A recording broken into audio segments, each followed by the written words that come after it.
നമസ്കാരം മലയാളത്തിലേക്ക് സ്വാഗതം.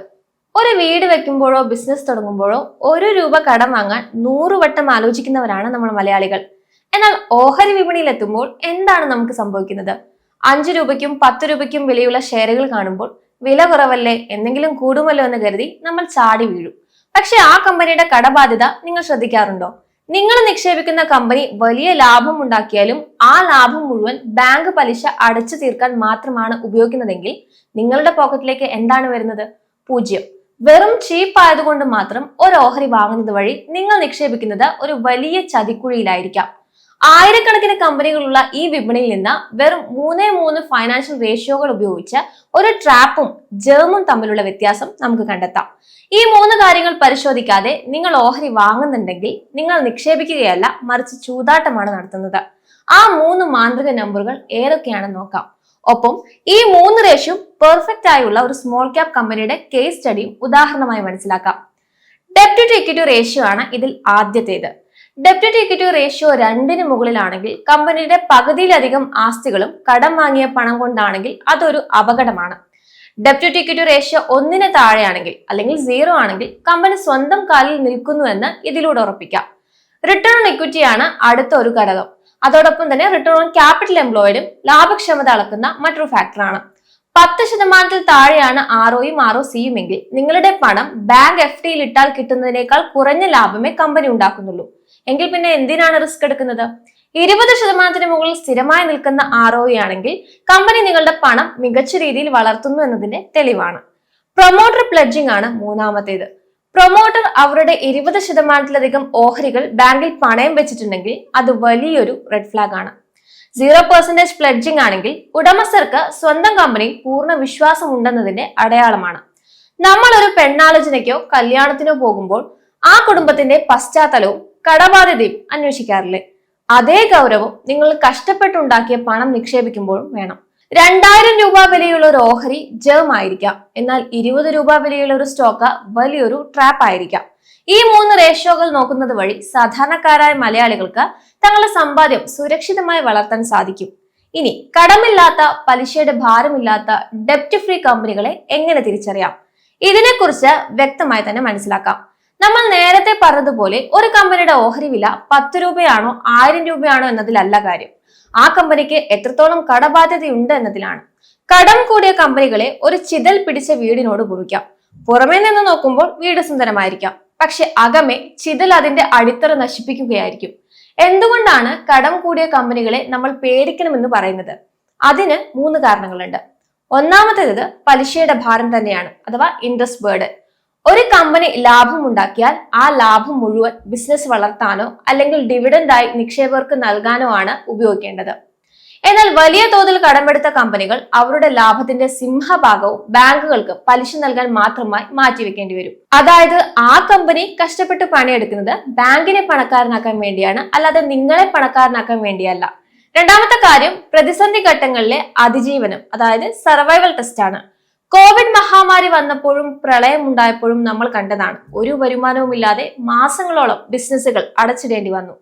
ഇത്തരം സാഹചര്യങ്ങളിൽ കടമില്ലാത്ത കമ്പനികൾക്ക് അധികം ആകുലതകളില്ലാതെ പിടിച്ചു നിൽക്കാൻ സാധിച്ചിട്ടുണ്ട്. എന്നാൽ വലിയ തോതിൽ ലോണുകളുള്ള കമ്പനികൾ വരുമാനമില്ലാതായതോടെ ബാങ്ക് പലിശ അടയ്ക്കാൻ കഴിയാതെ തകർന്നുപോയി.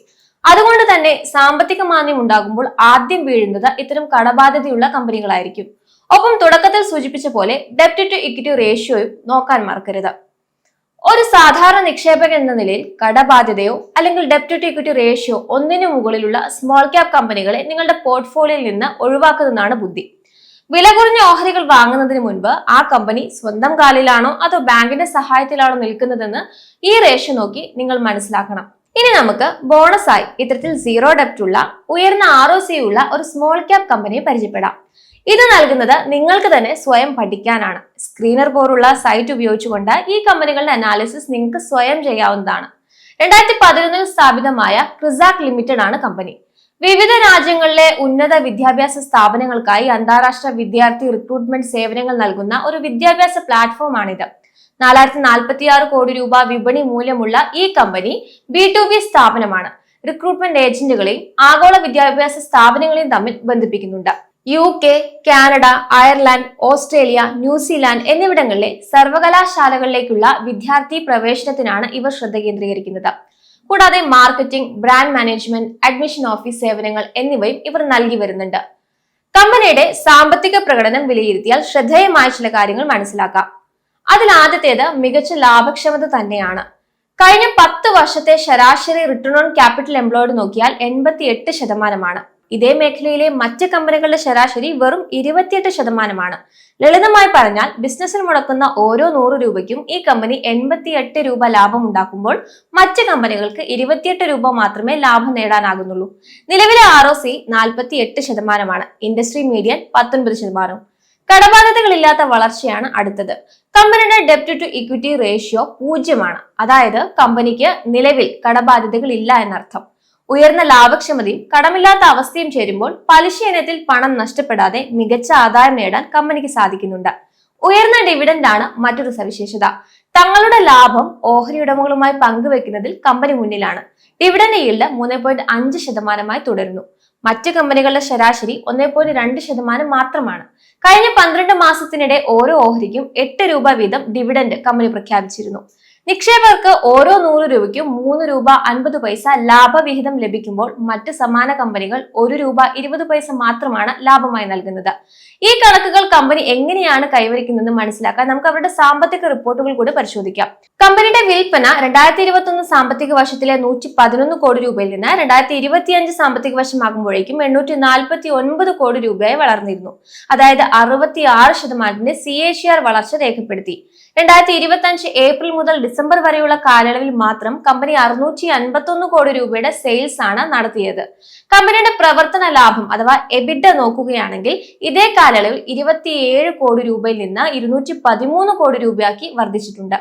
ഇവിടെ 68% സംയുക്ത വളർച്ചയാണ് കാണിക്കുന്നത്. 2026 സാമ്പത്തിക വർഷത്തിന്റെ 3ാം പാദത്തിൽ കമ്പനി 190 കോടി രൂപയുടെ എബിഡയാണ് രേഖപ്പെടുത്തിയിരിക്കുന്നത്.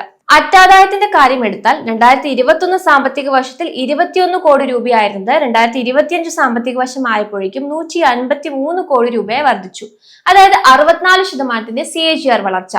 2025 ഡിസംബറിൽ അവസാനിച്ച ആദ്യ 3 പാദങ്ങളിൽ മാത്രം കമ്പനി 145 കോടി രൂപയുടെ ലാഭമാണ് നേടിയിരിക്കുന്നത്. ഇത് 2026 സാമ്പത്തിക വർഷം വളരെ മികച്ച രീതിയിൽ അവസാനിക്കുമെന്നതിന്റെ സൂചനയാണ്. സാമ്പത്തികമായ മികച്ച നിലയിലാണെങ്കിലും ഓഹരി വിപണിയിൽ തിരിച്ചടികൾ നേരിടുന്നുണ്ട്. 2025 ജൂലൈയിലാണ് കമ്പനി ലിസ്റ്റ് ചെയ്തത്. ലിസ്റ്റ് ചെയ്യുമ്പോൾ ക്രിസാക് ലിമിറ്റഡിന്റെ ഓഹരി വില ഏകദേശം 305 രൂപയായിരുന്നു. എന്നാൽ ഇപ്പോൾ വില 230 രൂപ നിലവാരത്തിലാണ് വ്യാപാരം ചെയ്യുന്നത്. അതായത് ഏകദേശം 25% ഇടിവ്. നിലവിലെ വില അതിന്റെ ഏറ്റവും ഉയർന്ന വിലയായ 388 രൂപയേക്കാൾ 40% കുറവാണ്. നമ്മൾ സൂചിപ്പിച്ച റേഷ്യോസ് ഒക്കെ പെർഫെക്റ്റ് ആയിട്ടുള്ള കമ്പനി ആയിട്ടും ഓഹരി എന്താവും ഇടിഞ്ഞത്? അതിന്റെ കാര്യങ്ങളുടെ സാധ്യത നോക്കാം. ജിയോഗ്രാഫിക് റിസ്ക്, വാല്യുവേഷൻ ഡീറേറ്റിംഗ് തന്നെയാണ് ഈ തകർച്ചയ്ക്ക് കാരണമായേക്കാവുന്ന പ്രധാന ഘടകങ്ങൾ. ശക്തമായ സാമ്പത്തിക അടിത്തറയുണ്ടെങ്കിലും ക്രിസാക്കിന്റെ ബിസിനസ്സിൽ ഏകദേശം 90% UK-യിൽ നിന്നാണ് വരുന്നത്. ബ്രിട്ടീഷ് സ്റ്റുഡന്റ് വിസ നിയമങ്ങളിൽ അടുത്തിടെയുണ്ടായ കർശന നിയന്ത്രണങ്ങൾ കമ്പനിയുടെ പ്രധാന വരുമാന സ്രോതസ്സിനെ ബാധിക്കുമെന്നതിനാൽ നിക്ഷേപകർ അതീവ ജാഗ്രതയിലാണ്. കൂടാതെ IPO സമയത്ത് ഓഹരിക്ക് ഉയർന്ന PE മൾട്ടിപ്പിൾ നിശ്ചയിച്ചിരുന്നതിനാൽ നിയന്ത്രണങ്ങൾ മൂലമുണ്ടാകുന്ന പ്രതിസന്ധിയുടെ സൂചനകൾ വിപണിയെ ഓഹരി വില പുനർനിർണയിക്കാൻ പ്രേരിപ്പിച്ചു. ചുരുക്കത്തിൽ ഒരു രാജ്യത്തെ മാത്രം ഇമിഗ്രേഷൻ നയങ്ങളെ ആശ്രയിച്ച് നിൽക്കുന്ന ബിസിനസ് വളർച്ചയ്ക്ക് വലിയൊരു തുക നൽകാൻ വിപണി ഇപ്പോൾ തയ്യാറല്ല. മൂല്യനിർണ്ണയം പരിശോധിച്ചാൽ കമ്പനിയുടെ ഓഹരി നിലവിൽ 21 ടൈംസ് PE അനുപാതത്തിലാണ് വ്യാപാരം ചെയ്യുന്നത്. ഇത് ഈ ഇൻഡസ്ട്രിയിലെ നിലവിലെ ശരാശരിക്ക് തുല്യമാണ്. 2026 ജനുവരിയിൽ നടന്ന ഏറ്റവും പുതിയ ഏർണിംഗ്സ് കോളിൽ ക്രിസാക്കിന്റെ UK-യുടെ CEO ക്രിസ്റ്റഫർ നേഗിൾ വ്യക്തമാക്കിയത് കമ്പനി UK-യോടുള്ള അമിത ആശ്രിതത്വം കുറയ്ക്കാൻ ശ്രമിക്കുകയാണ് എന്നാണ്. വരുമാനത്തിന്റെ 95% നിന്ന് 90% ഇപ്പോൾ കുറച്ചിട്ടുണ്ട്. അമേരിക്ക, ഓസ്ട്രേലിയ, കാനഡ എന്നിവിടങ്ങളിലേക്ക് ശ്രദ്ധ കേന്ദ്രീകരിക്കുകയാണ് കമ്പനി ലക്ഷ്യമിടുന്നത്. ആഗോളതലത്തിൽ ബിസിനസ് വൈവിധ്യവൽക്കരിച്ചുകൊണ്ട് റിസ്ക് കുറയ്ക്കാൻ കമ്പനി ശ്രമിക്കുന്നുണ്ട്. കമ്പനിയുടെ ഭാവിയെക്കുറിച്ച് നിങ്ങൾക്ക് എന്താണ് തോന്നുന്നത്? ഇത്തരത്തിൽ അനാലിസിസ് നടത്തുന്നതിനുള്ള ടിപ്സ് അറിയാൻ നിങ്ങൾക്ക് താല്പര്യമുണ്ടെങ്കിൽ താഴെ കമന്റിൽ അറിയിക്കാവുന്നതാണ്.